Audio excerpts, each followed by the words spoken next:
দাদু ঠাম্মা বলতো তখন বাঁশের চেয়ে নাকি কঞ্চির টান বেশি। তাই ভাবি মাছের থেকে মাছের ডিম কেন এত বেশি ভালোবাসি। খেতে ভালো লাগলেও রাঁধতে লাগে ভয়, তেল ছিটকাবে সারা গায়ে, ভীষণ জ্বালা হয়। আজ বলবো এমন ট্রিক্স, তেল ছিটকবে না আর বক বক না করে চলো শুরু করি এবার। ধোয়া ডিমের মধ্যে দাও কুচনো লঙ্কা, পেঁয়াজ, নুন, হলুদ, লঙ্কার গুঁড়ো দিয়ে দেওয়াই কাজ। ছোট্ট বাচ্চা দেখলে পরে তার গাল দুটো চটকাও যেমন করে, ঠিক তেমনভাবেই চটকাবে, কোনো ডেলা ভাব যেন না থাকে পড়ে। চালের গুঁড়ো দিতে তুমি যেও না যেন ভুলে, না দিলে মুচমুচে ভাব আসবে কেমন করে। গ্যাসের ফ্লেম লো করে ঢেলে দাও এবার, দেখো তো এটা কি একদমই ছিটকচ্ছে আর।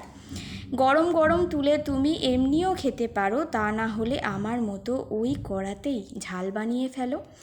পেঁয়াজ কুচি দিয়ে ভাজো লাল লাল করে, আদা রসুন টমেটোর পেস্ট দিও না যেতে ভুলে।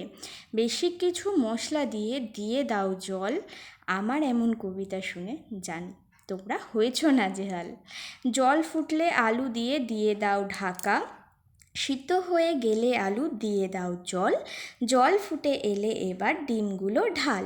আমার এই ভিডিওটা যদি একটুও ভালো লাগে সাবস্ক্রাইব করে দিও, তাতে অনুপ্রেরণা অনেকটা জাগে। বাইরে তাকিয়ে দেখি আমি মেঘ করেছে বেশ, জামা কাপড় তুলে আনি, আজকে এই পর্যন্তই শেষ।